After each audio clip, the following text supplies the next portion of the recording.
Bonjour, faux départ. Bonjour, comment allez-vous bien? Bien? Non, mais j'entends personne là. Comment allez-vous? Bien. Ah, c'est mieux. C'est mieux. Parce que même si c'est pour des chaises, j'allais prêcher, hein. Mais vous êtes là, vous êtes dessus et c'est bien. Et j'aimerais partager quelque chose de spécial que, comme Yuki a dit, que le Seigneur a... On peut faire maintenant? Oui? Oui? Que le Seigneur a mis sur mon cœur et on va partager cela ensemble. Avant, on a, je crois, présentation de la petite Olivia. Je ne sais pas si elle est là ou si on fait... Elle arrive. Ah, super. La petite Olivia. Waouh.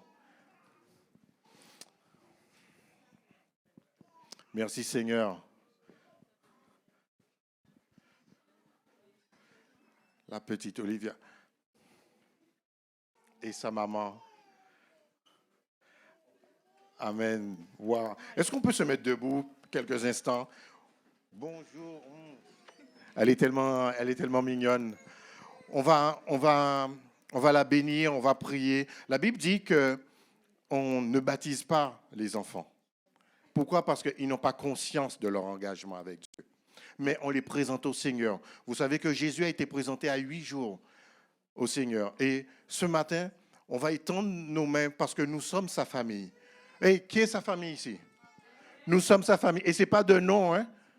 Vous êtes vraiment une famille, vous êtes famille engagée. On a un lien de sang, le sang de Jésus. Et on va prier pour Olivia, pour sa maman. On va présenter au Seigneur parce que c'est un moment important. Moi, je me rappelle quand j'ai présenté mes enfants, j'ai fait comme à Jésus, à 8 jours. À 8 jours, plus ou moins. Dès que Delphine sortait de l'hôpital, dès qu'elle pouvait marcher, on allait à l'église. Même si les enfants n'entendaient pas, mais nos enfants, on les a présentés au Seigneur. Parce que c'est comme Samuel, Anne qui disait, je veux un fils, mais si tu me donnes, je te le remets. Et je dis, Seigneur, je ne suis pas capable d'être un bon père, mais toi, tu vas m'apprendre. Je ne suis pas capable. Mon épouse, on a fait au mieux pour présenter nos enfants au Seigneur, pour qu'ils puissent entendre la parole et grandir avec cette parole. Et on va prier pour Olivia ce matin. Salut Olivia, moi je l'appelle Bou, vous savez, mais vous ne pouvez pas la savoir pourquoi. Seigneur, je te bénis pour la vie d'Olivia. Oh Seigneur, je te bénis parce que dans le sein de sa mère, tu la connaissais déjà et tu avais des plans formés pour elle. Et je prie Seigneur, je te la présente ce matin. Elle et sa mère, nous les présentons devant toi Seigneur. Parce que nous savons qu'en toi, il y a la sécurité. Et comme Abraham a présenté son fils, Seigneur, nous te remettons Olivia, Seigneur. Nous te la remettons, Olivia, que tu puisses gérer son futur, son avenir. Je bénis sa vie, Seigneur, de sa tête jusqu'à la plante de ses pieds. Visite-la, Seigneur, garde-la de tout piège de l'ennemi. Mais entends son cœur dès son jeune âge. Un cœur qui te cherche, Seigneur. Un cœur, Seigneur, assoiffé de toi.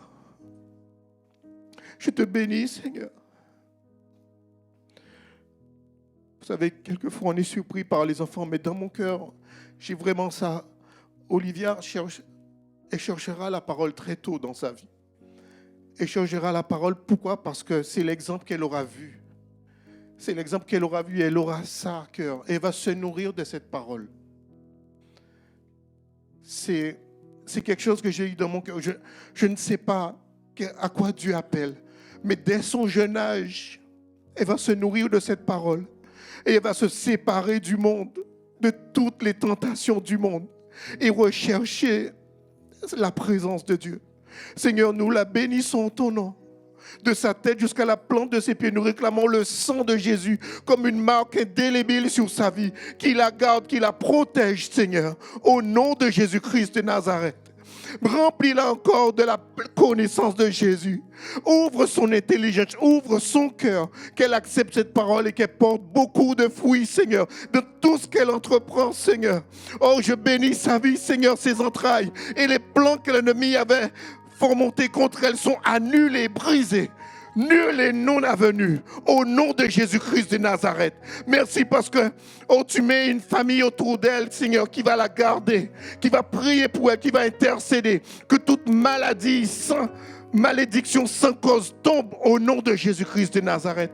Merci parce qu'elle fera de toi, Seigneur, un réconfort au nom de Jésus. Seigneur, je prie pour sa maman maintenant. Reçois la force nécessaire.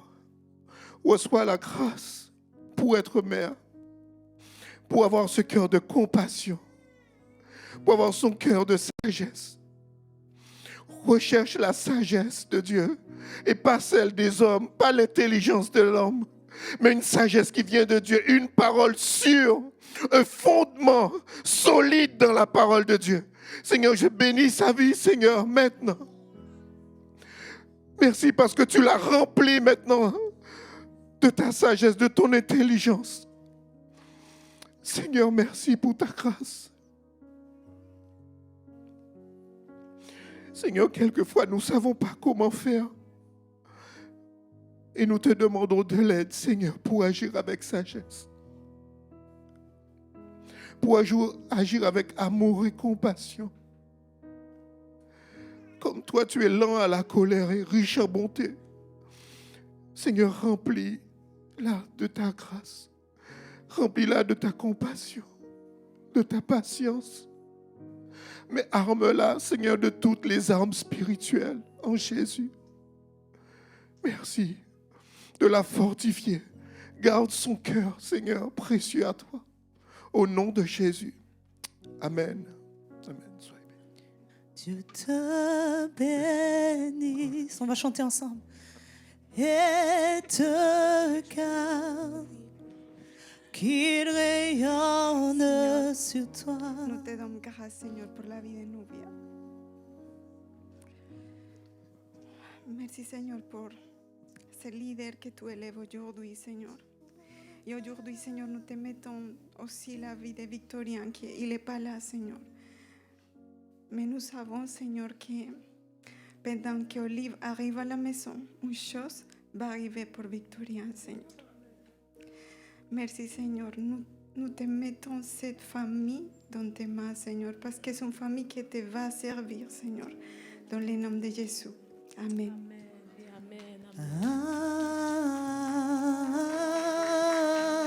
Amen. Amen.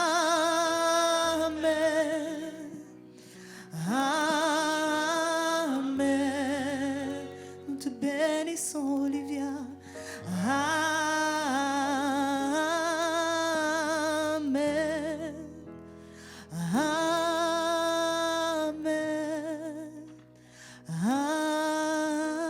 Amen. Alléluia. Amen. Pendant que vous êtes debout, on va prier et on va lire ce verset que le Seigneur a mis dans mon cœur, qui se trouve de Jean 10, 10. Il dit quoi? Jean 10, 10, qui nous dit que le voleur ne vient que pour dérober, égorger, détruire. Moi, je suis venu afin que les brebis aient la vie et qu'elles soient dans l'abondance. Wow, la vie en abondance. J'aimerais que tu poses une main sur ton cœur ce matin et qu'on prie ensemble. Seigneur, je veux te dire merci. Dis-lui, Seigneur, parle à ma vie ce matin. Parle à mon cœur. Je suis ton fils, ta fille. Parle à ma vie ce matin. Que je ne reporte pas de la même façon. Mais Saint-Esprit, fais le ministère dans mon cœur.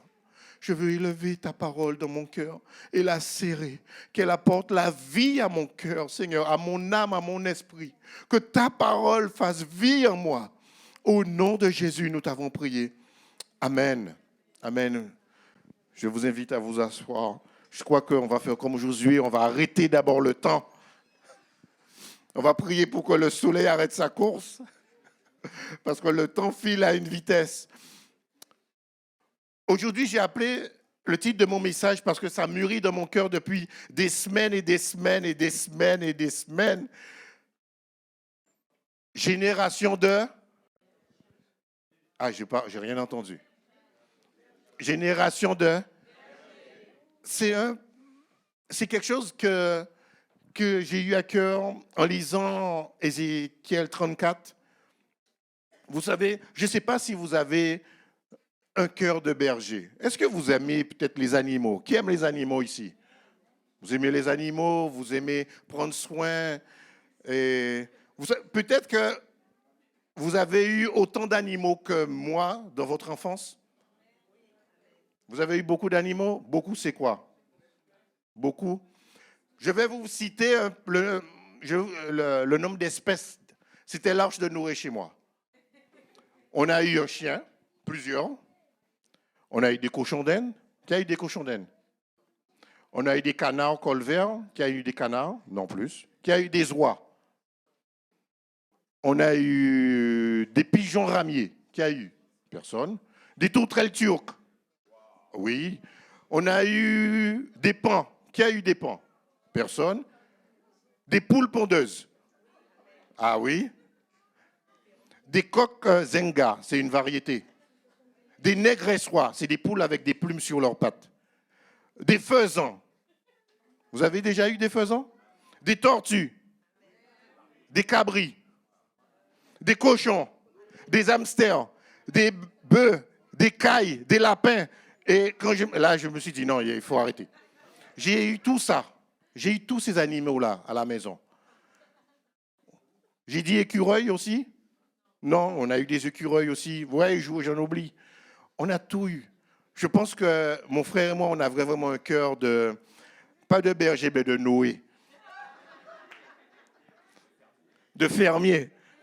Et aujourd'hui, il continue. Et je me rends compte que ce caractère-là, même de nos enfants, on le retrouve. On retrouve cet amour pour prendre soin dans les petites filles qui jouent avec leurs poupées, qui donnent le sein toutes les 5 minutes. Je me dis, le bébé va exploser.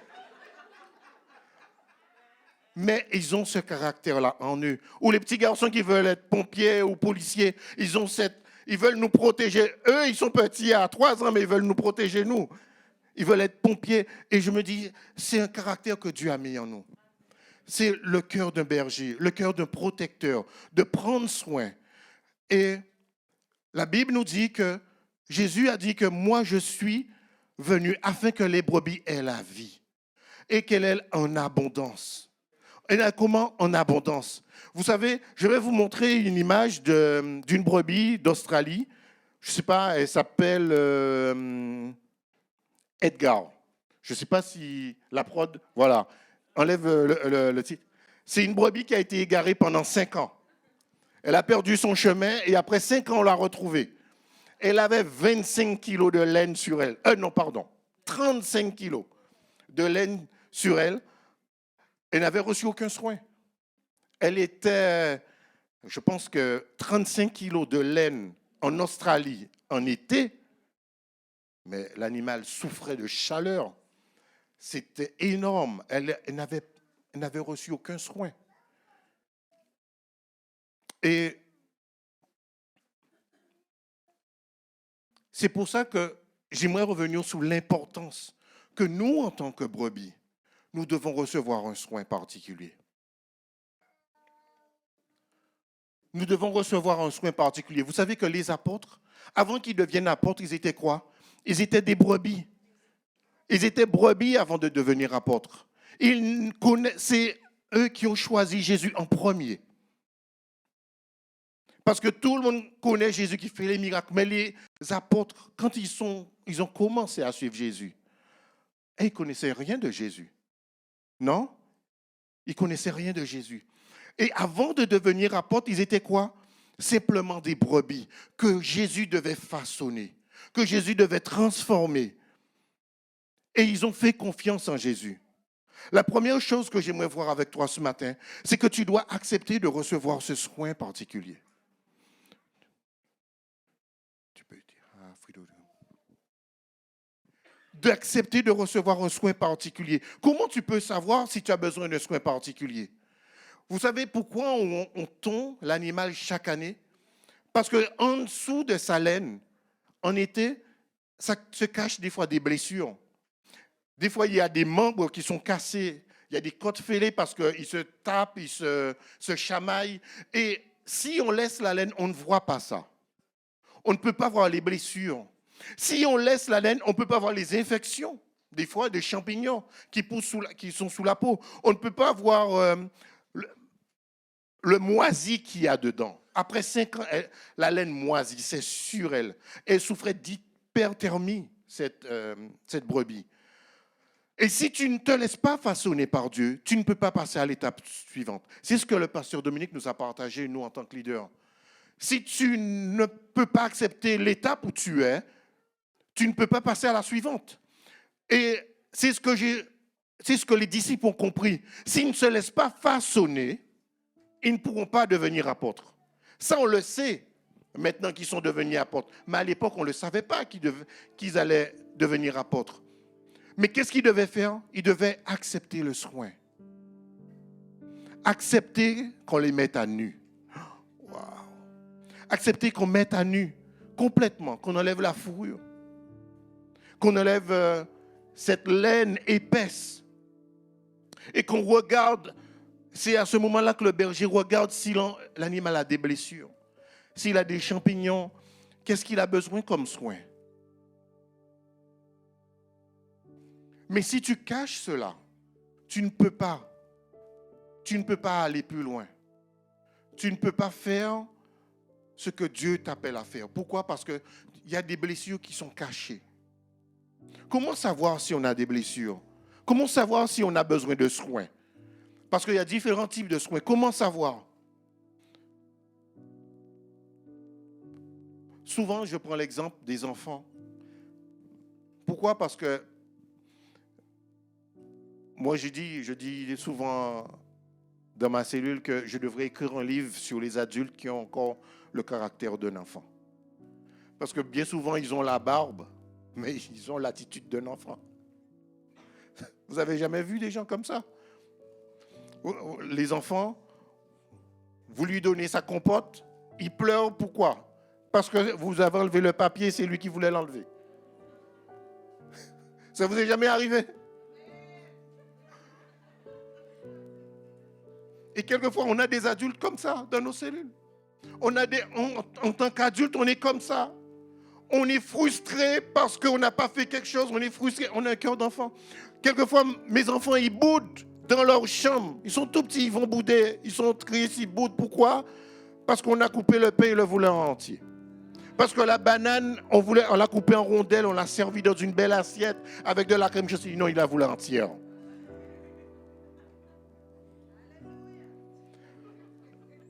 Si tu es dans le cas,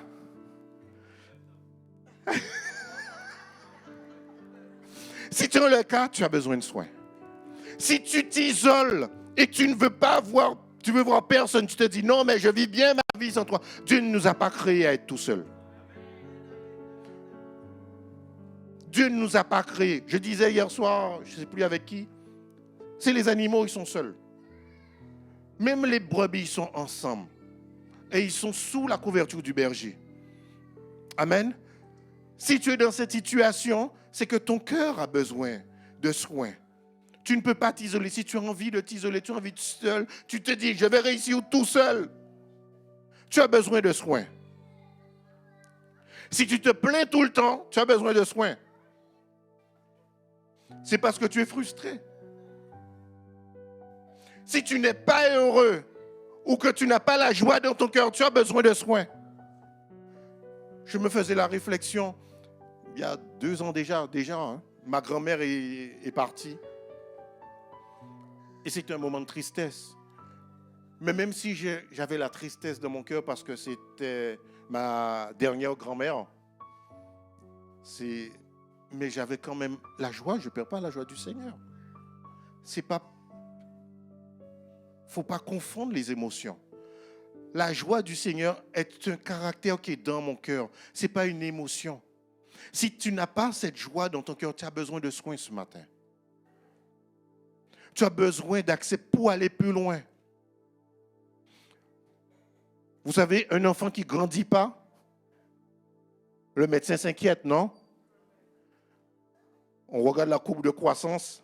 Moi, je me rappelle ma fille Emma. Il y avait la courbe de croissance avec une marge. Vous voyez, il y a une marge un peu basse, un peu haute. parce que tous les enfants ne sont pas pareils. Et ma fille était plus bas que bas. Mais elle suivait sa courbe. Elle suivait sa propre courbe. Elle grandissait normalement, mais elle était plus basse. Elle était vraiment plus basse. Même si elle avait 10 ans, elle pouvait mettre un t-shirt de 3 ans. Ça passait.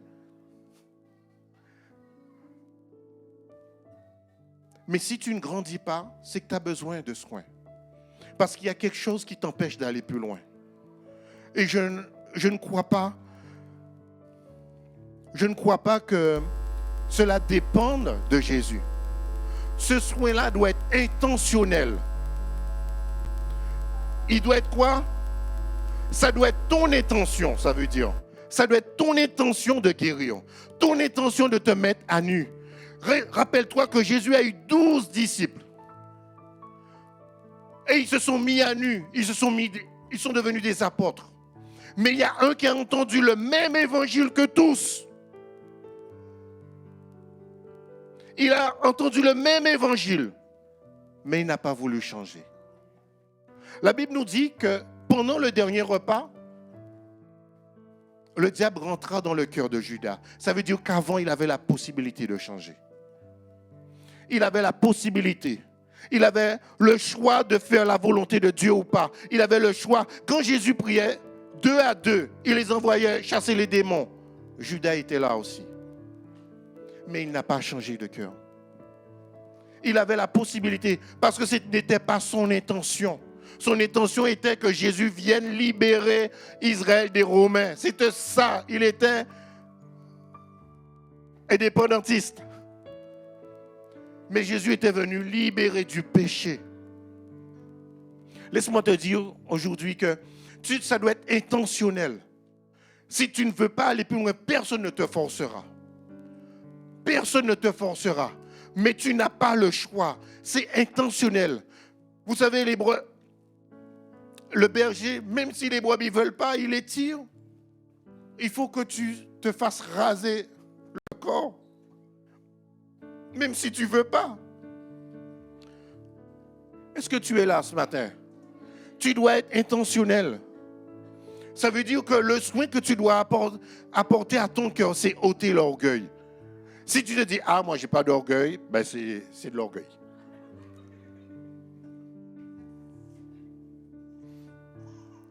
Pourquoi? Parce que la Bible dit de ne pas avoir une trop haute estime de soi-même.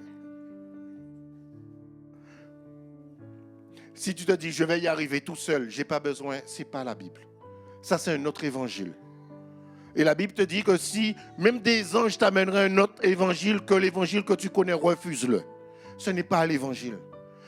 L'évangile nous dit que nous devons être des bergers, que nous devons être ces brebis pour Dieu. Je voulais le garder pour la fin, mais laissez-moi vous dire, est-ce que vous avez remarqué que le premier sacrifice qui a été agréé par Dieu, c'était le sacrifice d'un berger. Quand Israël a été déporté en Égypte, Israël, Jacob, son fils a dit quoi? Tu diras que vous êtes berger et qu'on vous donne la vallée du Goshen. Dans toute la Bible parle de David comme un roi extraordinaire. Et il a péché, David. Mais il avait un cœur de berger. C'est dans notre ADN. Être des bergers, cela fait partie de notre vie. Cela fait partie de notre nature. Être des bergers, prendre soin des brebis. C'est notre responsabilité. Ce n'est pas quelque chose, ce n'est pas un nouvel évangile. Ça a toujours été. Jésus dit quoi? Il dit, je suis venu pour mes brebis. La Bible dit dans Luc 15, 4, qui dit quoi? Qui laisse les 99 autres pour prendre celle qui est perdue. Et c'est pour ça que Dieu est là pour toi ce matin. Si tu as besoin de soins, il est là pour toi. Il est venu pour personne d'autre, pour toi seulement. C'est un soin personnalisé. Peut-être que la société nous dit, on lancera en vrac et... Non, Jésus, il vient personnellement pour toi. Ce qui te fait défaut aujourd'hui dans ton cœur, tes faiblesses deviendront tes forces si tu es intentionnel dans le soin. Tu ne peux pas dire, Seigneur, simplement guéris-moi. Tu dois lui dire ta blessure. Tu lui dis, oui, Seigneur, j'ai l'ego, j'ai de l'orgueil. J'ai réalisé que j'ai vécu ma vie sans toi. Il faut avoir l'honnêteté de réaliser ses erreurs. Si tu ne réalises pas tes erreurs, mais c'est que tu les valides, c'est que tu cautionnes ton erreur, tu dis oui, c'était une bonne erreur. Tu dois réaliser ton erreur et demander à Dieu pardon. Tu dois demander à Dieu pardon pour tes erreurs passées. Ces péchés passés. Si tu ne le fais pas, c'est que tu les valides toujours aujourd'hui. Dieu ne peut changer que ce que tu lui permets de changer.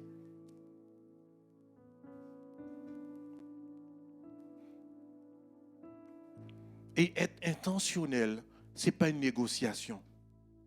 Si tu veux aller plus loin avec Dieu, tu dois être cette brebis qui dit, comme ce disciple, je disais ces apôtres qui ont écrit tellement de livres, à ce moment-là, ils étaient des brebis perdues.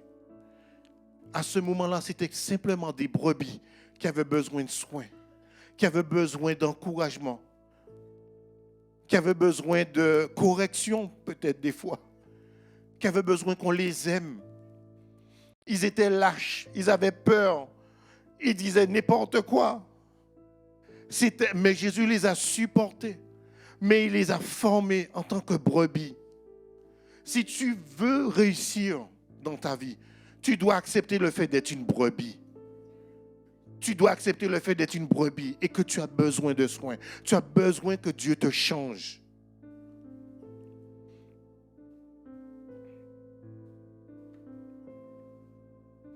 Avoir l'honnêteté de dire que je me suis trompé, c'est une preuve de maturité. Tu deviens mature quand tu dis que oui Seigneur, je me suis trompé. Je me suis trompé, j'ai fait des erreurs. Aide-moi à ne plus en faire. La Bible dit qu'il a laissé les 99 pour aller prendre celle qui est perdue, la 100e. Et c'est ce qu'il a fait avec Pierre. Vous connaissez ce passage-là? J'aime bien le prendre parce qu'il me parle. Je trouve des choses tellement extraordinaires. À chaque fois, quand Jésus était crucifié, Pierre était démuni, il n'avait personne. Il était tel une brebis sans berger. Il était perdu, il ne savait plus où aller. Ça vous est déjà arrivé? Il ne savait plus quoi faire. Il dit, je vais reprendre mon ancienne vie. Moi, je ne sais pas qu'est-ce que je dois faire. Jésus n'est plus là. C'était mon repère. Je ne sais même pas qu'est-ce qu'il attendait de moi. J'ai prié pour des gens. Des gens m'ont critiqué. Ils allaient me lapider comme lui. Pierre était en train de se dire, mais qu'est-ce que je fais? Qu'est-ce que je fais? Jean 21, 15 nous dit, après qu'il eut mangé, Jésus dit à Simon, Pierre, Simon, fils de Jonas, m'aimes-tu? M'aimes-tu plus que tu n'aimes ceci? Et il répondit, oui Seigneur, tu sais que je t'aime. Et Jésus lui répondit, paie mes agneaux. Tu étais pêcheur, Simon. Je sais que tu étais pêcheur. Tu n'étais pas tellement bon à la pêche en même temps, hein, Simon. Hein. À chaque fois que je venais, je devais faire un miracle pour que tu trouves du poisson. Change de métier, Simon. Vous n'avez pas vu ça? À chaque fois que Jésus devait l'aider à trouver du poisson. Merci Seigneur. Mais Jésus lui a dit, je ne t'appelle pas à être pêcheur, je veux que tu sois berger. Tu étais seul sur ton bateau. Tu étais seul, tu voulais voir personne, tu étais amer de la vie. Parce que tu devais te battre pour gagner ton gagne-pain. Il voulait voir personne, Simon. Il voulait rester seul sur son bateau. Il avait choisi l'isolement. Il ne voulait pas être au contact des autres pour pas qu'on le reconnaisse. Il ne voulait pas tout ça. Et bien souvent, c'est ce qu'on fait. Ah, ça ne va pas bien, je reste chez moi. Je ne veux voir personne. Est-ce que quelqu'un a déjà dit ça? Je ne veux voir personne. On a déjà tous dit ça. C'est à ce moment-là qu'on a le plus besoin de soins. C'est à ce moment-là qu'on a besoin de son amour. Et c'est à ce moment-là qu'il a vu Jésus laisser tout le monde et laisser les 99 autres et venir le chercher lui, Pierre. et dit, Pierre, voilà, je sais que tu m'aimes, Pierre, mais je ne t'appelle pas à être pécheur. Je ne t'appelle pas à être seul sur ton bateau. Je t'appelle à paître mes brebis. Je t'appelle à une responsabilité. Je t'appelle à bien plus. J'aimerais, avant de continuer, si tu as reconnu que tu avais besoin de soins, est-ce que tu peux te mettre debout avec moi? On va faire cette prière. On va faire cette prière. Tu mets une main sur ton cœur. C'est aussi simple que ça. Et chaque jour chez toi, prends ce temps d'intimité. Tu lui perds. Parle-lui de ta frustration. Peut-être, moi, je ne sais pas, peut-être que tu n'as pas eu un examen et tu es frustré. Tu dis, Seigneur, je suis frustré parce que je n'ai pas eu, ou bien parce que j'ai eu peur. Ou parle-lui de l'échec que tu n'oses pas lui dire. C'est ça le moment d'honnêteté. Sincèrement. De lui parler sincèrement. Vous savez d'où vient le mot sincère? Avant, on achetait des statues. Et quelquefois, les statues, quand on devait tailler le visage, on cassait le nez. Au dernier moment, on s'est dit, mais on ne va pas refaire une statue. On a cassé juste le nez. Alors on prenait de la colle ou du ciment et on collait le nez. Mais quand le soleil venait à l'époque, on voyait bien la fissure du nez. Alors l'acheteur venait, il disait à l'artisan, donne-moi une statue, mais une statue sincère, sans maquillage. C'est ça le mot sincère, sans apparence. J'aimerais que tu pries avec moi seulement ce matin. Seigneur, j'ai eu la frustration, Seigneur, parce que je n'ai pas réussi. Ôte la frustration. Peut-être que tu as quelque chose de spécial, tu veux dire. Que c'était difficile pour toi les études, ou tu as une frustration dans ta maison. Dis-lui, Seigneur, j'ai besoin de ton soin. Lave-moi par ton sang. Viens me chercher, moi, la brebis égarée. La brebis qui a besoin d'aide, qui a besoin de ton aide, Seigneur, de ton assistance. Sois intentionnel ce matin. Sois intentionnel, sincère, sans maquillage. Seigneur, ôte la frustration de ma vie. Ôte la peur de l'échec. J'ai tellement eu peur d'échouer, Seigneur. Pardonne-moi, Seigneur. Ôte l'orgueil, cet esprit de caprice qui m'a fait me refermer sur moi-même. Ôte-le, Seigneur, ce matin. Ôte la peur de ne pas être aimé. La peur de ne pas être aimé. La peur de ne pas être apprécié. La peur de ne pas être à la hauteur pour les autres. Ôte cette peur-là. La peur des autres, d'être moins que les autres. Ôte cette mauvaise estime de moi-même. Oh, je ne vous entends pas, Église. Je ne vous entends pas crier. Dis-lui, ôte cela de ma vie. Fais le ministère ce matin de mon cœur. Ôte cette peur de moi. Ôte la honte que j'ai eue de moi-même. La peur d'humiliation. Si je n'arrivais pas. Ôte la colère que j'ai pu avoir envers toi. Ôte la colère par manque de finances. Je t'ai en voulu, Seigneur. Ôte la colère en moi. Je veux être intentionnel. Intentionnel, Seigneur. Intentionnel. C'est mon intention de guérir. C'est mon intention d'ôter la jalousie. Ce qui me consume de l'intérieur.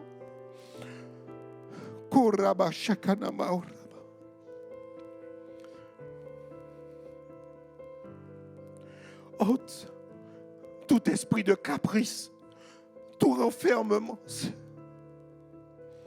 Je veux ôter cela. Toute désobéissance que j'ai eue envers les autorités, envers mes pasteurs, envers mes leaders, toute désobéissance, ôte-le, Seigneur. Je veux guérir. Je veux guérir. Amen. Est-ce qu'on peut s'asseoir? Merci. On doit être intentionnel, je disais, pour aller plus loin. Et David, lui, il a été intentionnel, tout de suite. Lui qui était berger. On connaît David comme quoi il a péché. Mais la Bible dit qu'il n'y a jamais eu un autre roi comme David. C'est qu'il avait compris que être berger, c'est tenir une responsabilité que Dieu lui avait confiée. Et Pierre qui a bouleversé Actes des Apôtres. Pierre avait besoin de ce soin-là. Pour une seconde fois, vous connaissez l'histoire, je ne vais pas revenir dessus. Jésus lui a dit, est-ce que tu m'aimes? Il a dit, oui, tu sais que je t'aime. Il a dit, paie mes agneaux, paie mes brebis. Ce passage-là me parle parce que Dieu a fait de nous une génération de bergers. Et c'est notre responsabilité. La première brebis à soigner, c'est nous. Des fois, c'est la plus rebelle. Mais si nous arrivons à nous soigner, à soigner notre cœur dans la présence de Dieu, on peut aider nos familles. Tu as un petit troupeau, ta famille, tu peux les aider à se soigner. Pourquoi? Parce que tu ne veux que personne ne se perde. Et tu vas aller te déplacer pour celle qui est perdue dans ta famille, à l'aider à grandir, à se soigner, à être intentionnel, à venir dans la présence de Dieu. À venir dans la présence de Dieu et à se soigner, à prendre le soin de Jésus.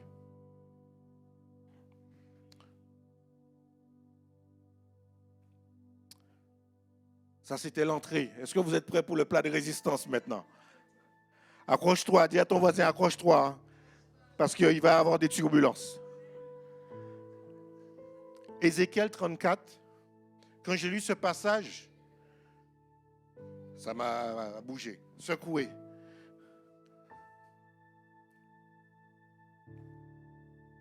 Et j'ai essayé de prendre une version soft, qui est remplacée berger, qui dit berger. Mais il y a une autre version qui dit pasteur. Parce que berger et pasteur, c'est pareil. Et même en espagnol, peut-être que je me trompe, pasteur, ça dit la même chose. Pasteur, c'est berger, c'est pasteur. Ah, je suis bon en espagnol. Il dit quoi? Où sont les bergers? Ah, du coup, il n'y a plus de bergers. J'aurais dû dire ça après. Où sont les bergers? Montrez-moi les bergers. Nous sommes une génération de bergers. Il dit, malheur aux bergers d'Israël, qui ne s'occupent que d'eux-mêmes. N'est-ce pas le troupeau que les bergers doivent faire paître? Vous vous êtes nourris de sa graisse et habillés de sa laine. Vous avez abattu les bêtes grasses, mais vous ne faites pas paître le troupeau. Vous n'avez pas aidé les brebis chétives à retrouver des forces. Vous n'avez pas soigné celles qui étaient malades.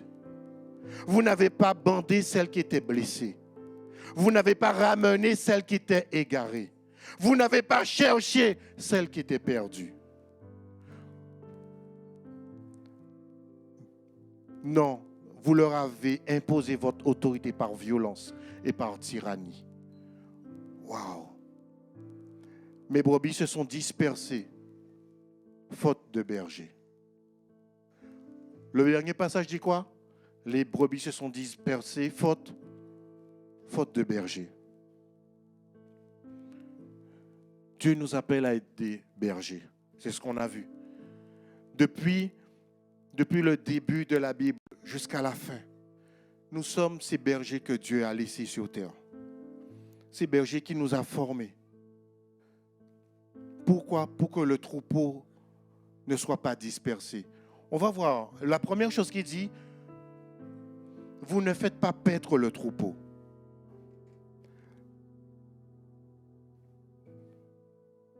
On va voir 6 points importants que nous devons faire en tant que bergers. 6 points importants. Le premier, c'est faire paître le troupeau. Conduire, nous devons apprendre à conduire nos disciples, nos familles, nos vies au lieu de la bénédiction. Là où il y a la nourriture, là où il y a de quoi manger, de quoi boire.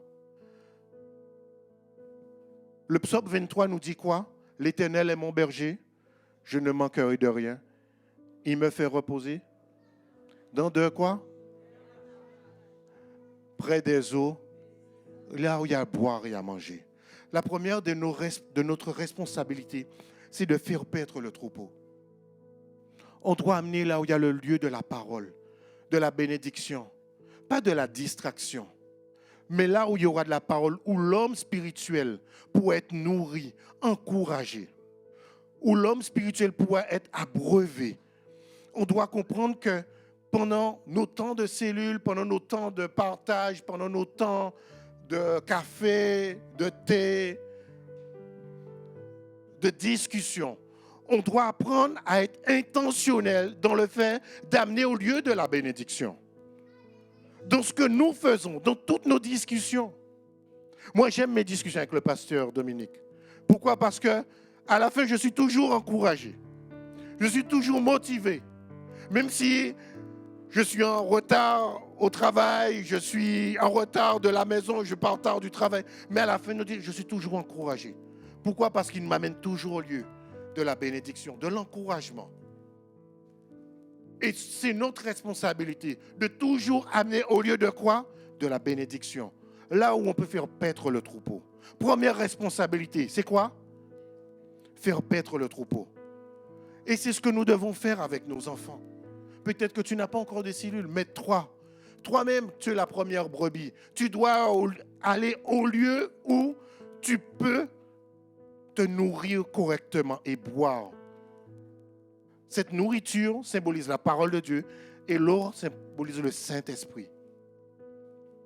Tu dois être au lieu de la bénédiction. À ce lieu-là, tu auras plein d'autres propositions.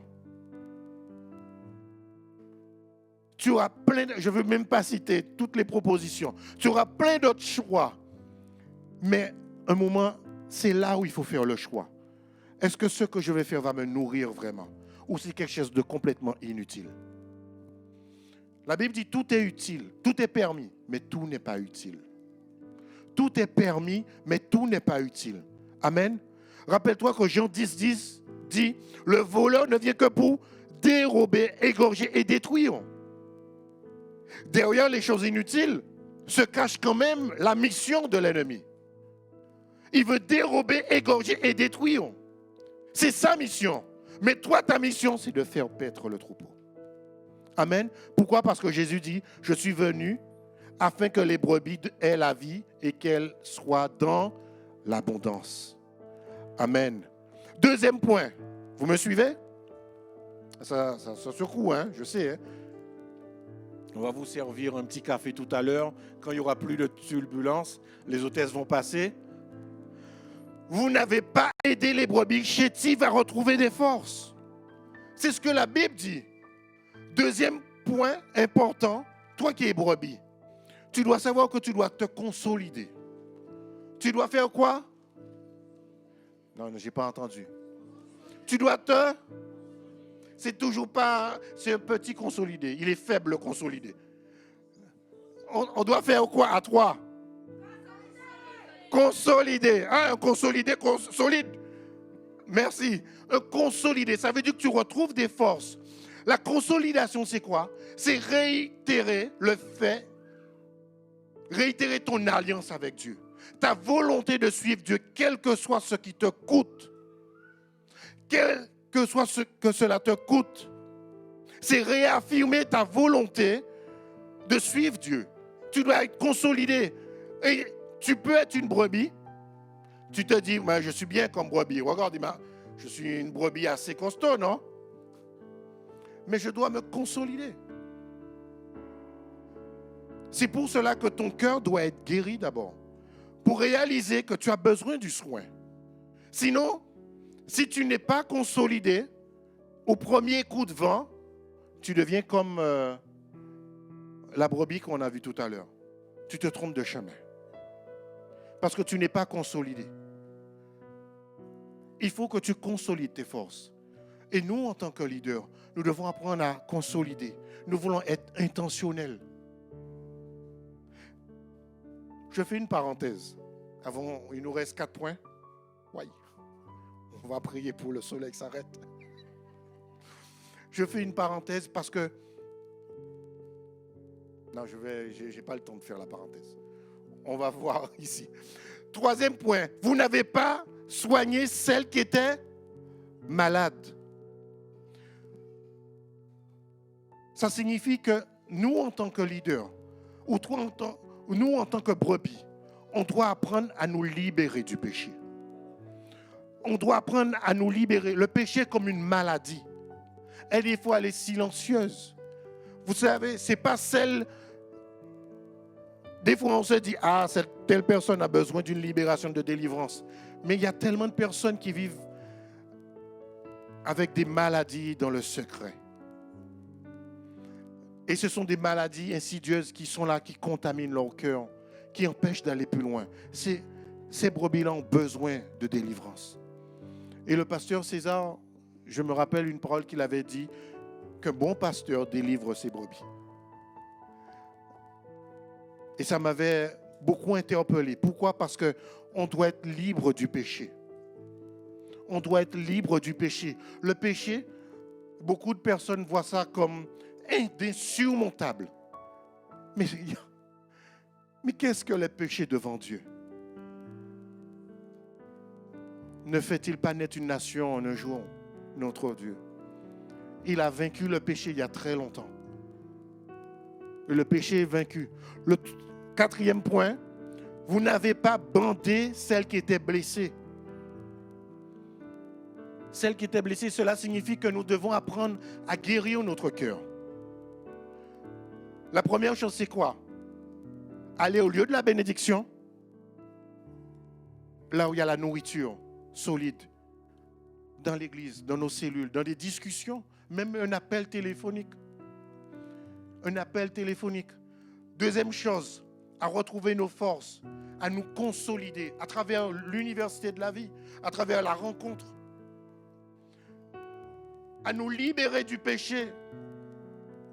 Le quatrième, à guérir notre cœur. Alors le troisième, c'est être libre du péché, guérir de la maladie. Et le quatrième, c'est guérir notre cœur. Parce que si tu ne guéris pas ton cœur, un cœur blessé est un cœur impur. Je ne sais pas si je vous ai déjà raconté. Quand j'étais petit, je me suis fait déjà arracher les 2 ongles de l'orteil, des ongles incarnés.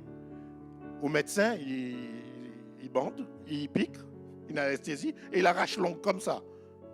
Sur le moment, on ne sent rien. Mais une fois que l'anesthésie est partie, c'est tellement douloureux. Ça fait tellement mal. Je ne peux plus mettre de chaussures fermées, je ne peux plus rien faire. Et ma mère m'a dit une stratégie pour pas qu'on écrase ton pied. Tu glisses ton pied sous les chaises comme ça, ton pied est protégé. Et moi, en faisant ça un jour, la personne qui était assise devant moi, elle a plié son pied sous. J'ai dit, ouais, mais je l'avais protégé, mon pied. Parce qu'un cœur, pour vous dire que la blessure, qu'on veuille ou non, nous fera réagir différemment. Si ton cœur est blessé et tu caches cette blessure, tôt ou tard, elle va être en lumière. Il faut guérir le cœur. De façon intentionnelle. Ne dis pas simplement, Seigneur, guéris mon cœur. Non, dis pourquoi tu veux qu'il guérisse ton cœur. De la trahison, de l'abus. Dis pourquoi et pardonne. Tu dois être intentionnel.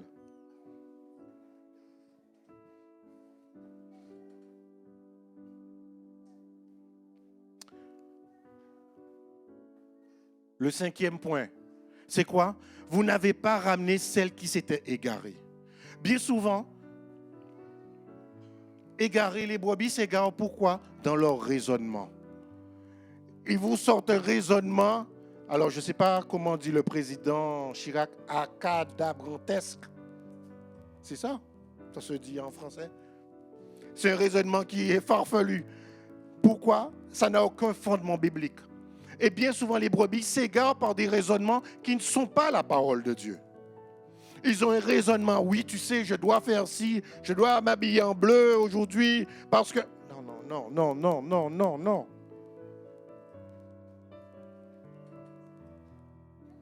on doit faire attention à nos pensées, à nos convictions.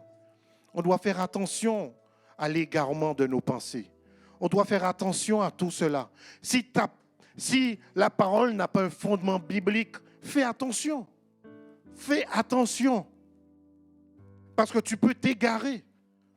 Et sache que le diable est comme un lion rougissant, cherchant qui il dévorera. Fais attention à l'égarement des pensées. Tu ne peux pas sortir de ton chapeau une nouvelle conviction. Ah ouais, j'avais entendu ça. Non. Fondement biblique. Un fondement biblique. Ce que Jésus a fait pour moi. Vous savez... Non, je n'ai pas le temps. Attention à l'égarement de tes pensées. Parce que ça peut t'égarer aussi physiquement. Ça peut t'égarer de ton troupeau. Ça peut t'égarer de ton église. Ça peut t'égarer de ta famille. Ça t'égare parce que tu as laissé entrer une pensée qui n'est pas correcte. Là, je suis en train de vous donner une parole pour vous consolider dans vos réflexions, dans votre lecture de la parole de Dieu. Et le dernier point, vous n'avez pas cherché celle qui était perdue. Vous savez, bien souvent,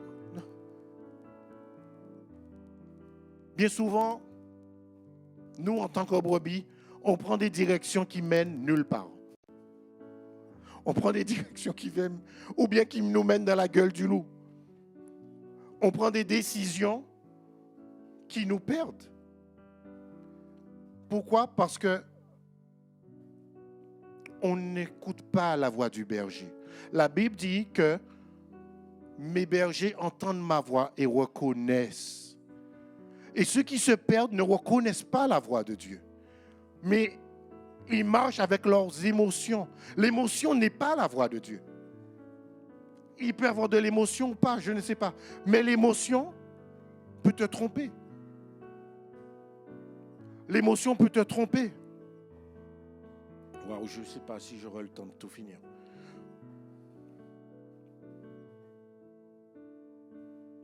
Laisse-moi te dire que comme Psaume dit, David a dit, l'Éternel est mon berger. Et il me fait reposer dans de verts pâturages. Il me dirige près des eaux paisibles. Il restaure mon âme. Et vous comprenez pourquoi David avait écrit ce psaume. Et il a écrit peut-être longtemps avant Ézéchiel. Mais ils étaient conduits par le même esprit. Il dit, il restaure mon âme et il me conduit dans les sentiers de la justice. J'ai envie de dire, c'est mot pour mot ce qu'Ézéchiel a dit. C'est la même chose, c'est les mêmes points sur la direction, sur l'âme, sur le pâturage. Quand je marche dans la vallée de l'ombre de la mort, je ne crains aucun mal.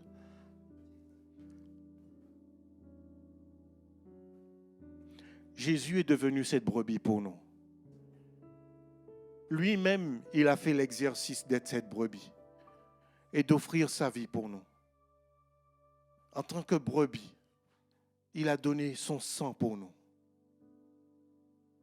Parce qu'il était cette brebis qui devait mourir pour sauver toutes les autres. Dans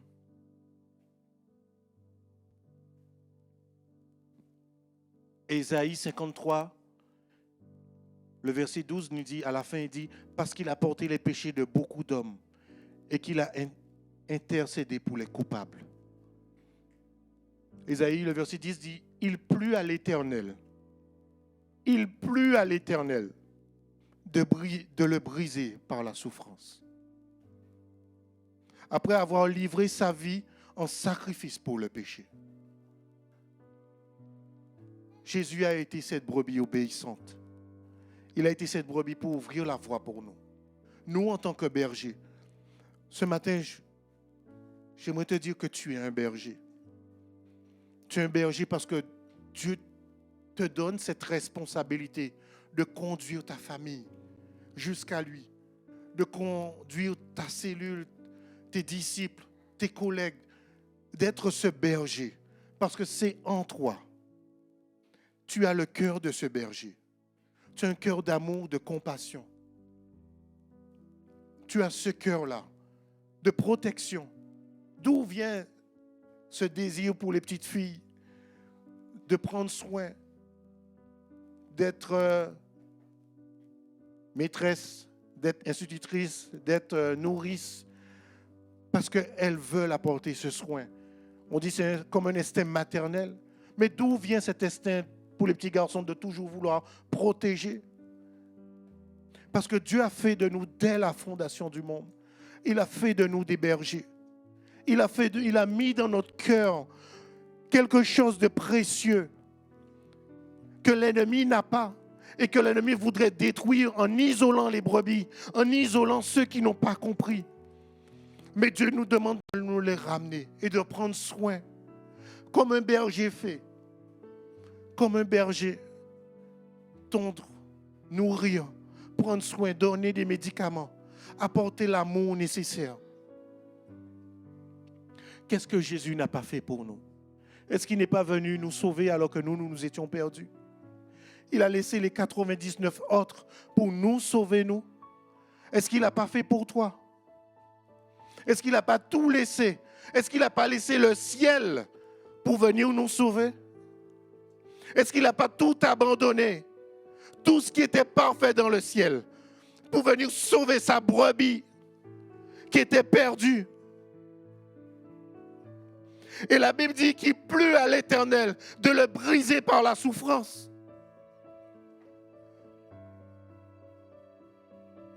Il plut à l'Éternel de briser Jésus par la souffrance pour que nous ayons la vie. Pour que nous puissions devenir ses bergers. J'aimerais te mettre debout. J'aimerais que tu te mettes debout avec moi. Il y a très peu de temps.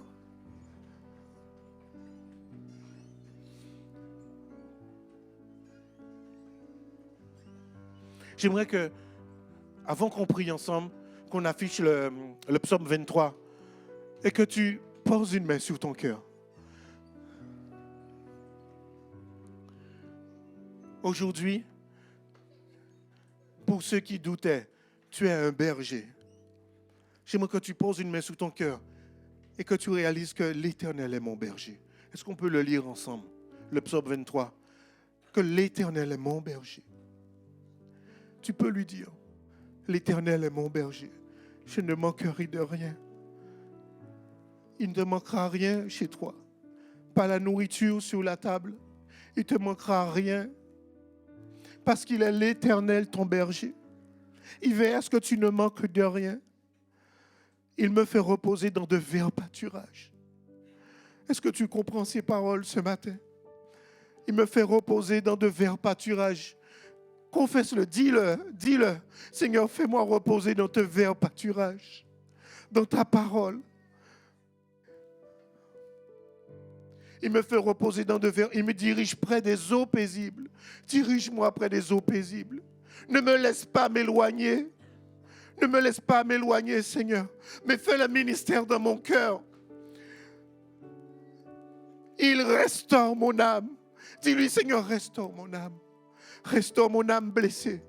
Restaure mon âme. Ce matin, il me conduit dans les sentiers de la justice à cause de son nom. Dis-lui, quand je marche dans la vallée de l'ombre de la mort, je ne crains aucun mal, car tu es avec moi, Seigneur. Jamais tu vas m'abandonner. Et ta houlette et ton bâton me rassurent. Tu dresses devant moi une table en face de mes adversaires. Et tu oins d'huile ma tête. Pose ta main sur ta tête ce matin. Tu dis, Seigneur, tu oins d'huile ma tête. Et ma coupe déborde. Alléluia, shakanama.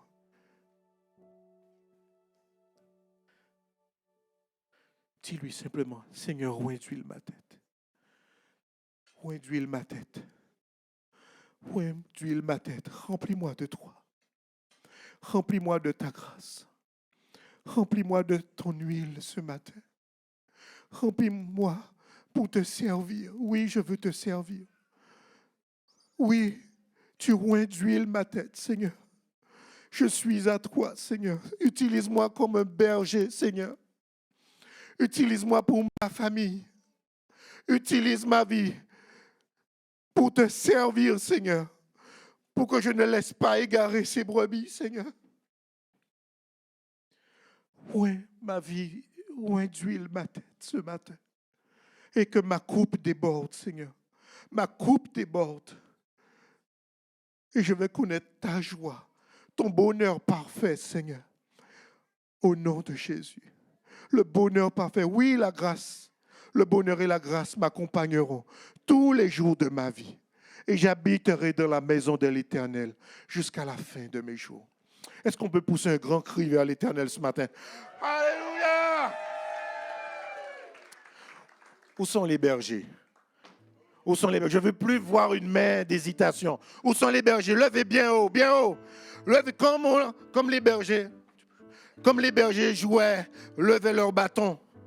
Et comme Moïse levait son bâton. Nous sommes une génération de bergers. Pour notre nation, nous sommes ces bergers que Dieu a cherchés. Il dit qui se tient à la brèche? Nous, Seigneur. Nous sommes ces bergers pour notre famille. Nous sommes ces bergers pour notre ville, pour notre nation. Je veux voir, ne baissez pas vos mains. Laissez vos mains bien haut. Vous êtes ces bergers. Il vous a choisi. Ne baissez pas les bras, même si ça devient difficile. Parce qu'il pourvoit à tous vos besoins. Tous vos besoins. Il pourvoit à tous nos besoins. Et lève tes mains. Il pourvoit à tous tes besoins ce matin. Il pourvoit à l'huile. Il pourvoit à l'eau. Il pourvoit au pâturage. Il pourvoit à ce dont tu as besoin pour ta cellule. À la parole Réma. Il pourvoit à l'onction. Il pourvoit à la force, à la persévérance, à l'endurance. Il pourvoit à tous vos besoins ce matin. Est-ce qu'il y a des bergers? Est-ce qu'on peut pousser un grand cri, berger? Alléluia. Soyez bénis. Est-ce que il y a très peu de temps, pendant que la louange nous vient, est-ce qu'il y a quelqu'un qui voudrait qu'on prie ensemble ce matin? Quelqu'un qui ne connaît pas Christ ou qui voudrait qu'on prie ensemble rapidement? Je ne peux pas être trop long, mais quelqu'un rapidement qui voudrait qu'on prie ensemble simplement. Lève ta main. Simplement.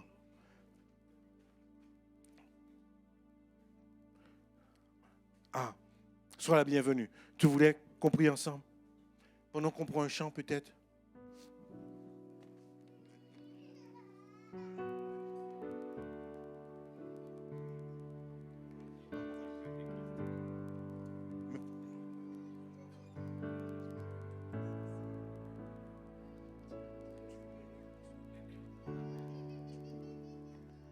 Tu as porté ma croix, tu as tout donné pour que je sois libéré.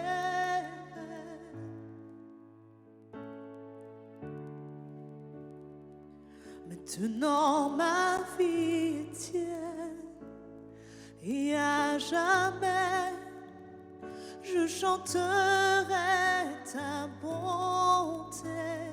Digne est ton nom, Jésus, digne d'être loué, digne est ton nom, digne est ton nom, Jésus, digne d'être adoré. Digne est ton nom.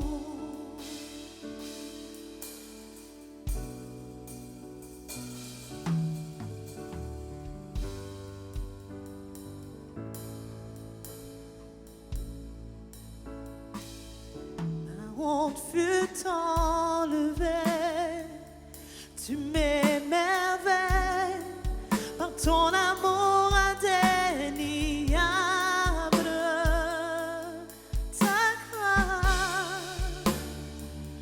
Ta grâce est infinie et à jamais je chanterai ta bonté. Élève les mains vers lui et dis-lui, digne est ton nom, merveilleux berger.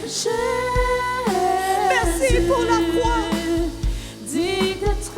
Merci parce que tu as tout donné pour nous. Digne est ton nom. Et nous voulons être ces bergers. marcher aussi, Seigneur. ton nom. Envoie-nous, Jésus. Jésus, digne d'être adoré, digne est ton nom. Digne est ton nom, Digne est ton nom. Jésus, tu es digne. digne d'être loué. Tu as tout donné. Digne est ton nom. Et nous voulons être intentionnels avec toi, Seigneur. Nous voulons passer à l'action, Jésus.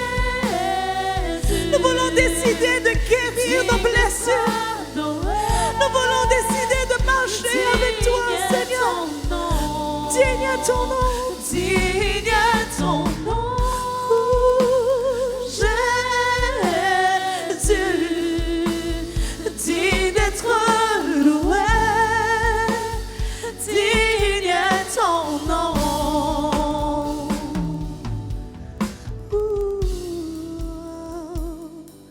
Digne est ton nom.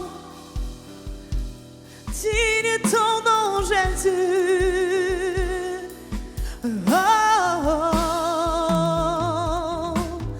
Dans les cieux, ton nom est exalté.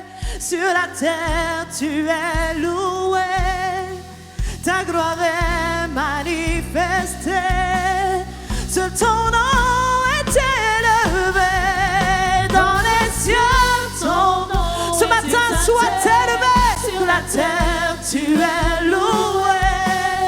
Ta gloire est manifestée. Seul ton nom est élevé. Dans les cieux, ton nom est exalté. À lui la gloire ce matin. Tu es loué.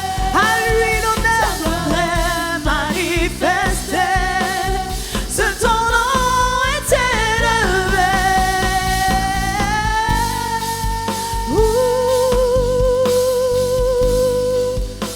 Sois élevé.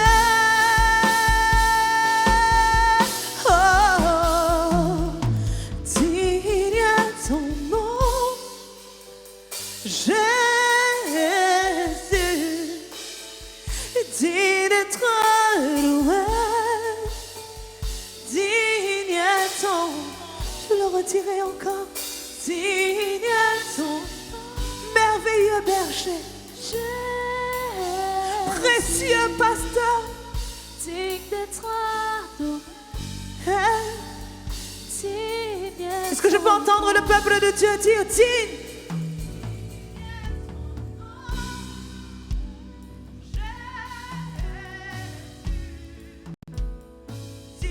D'être loué. Oui, nous prenons la décision d'aimer tes brebis, Seigneur. Digne est ton, de répondre à ton commandement, Seigneur. Envoie-nous, digne d'être adoré. Digne est ton nom. Alléluia. Soyez bénis et bon dimanche.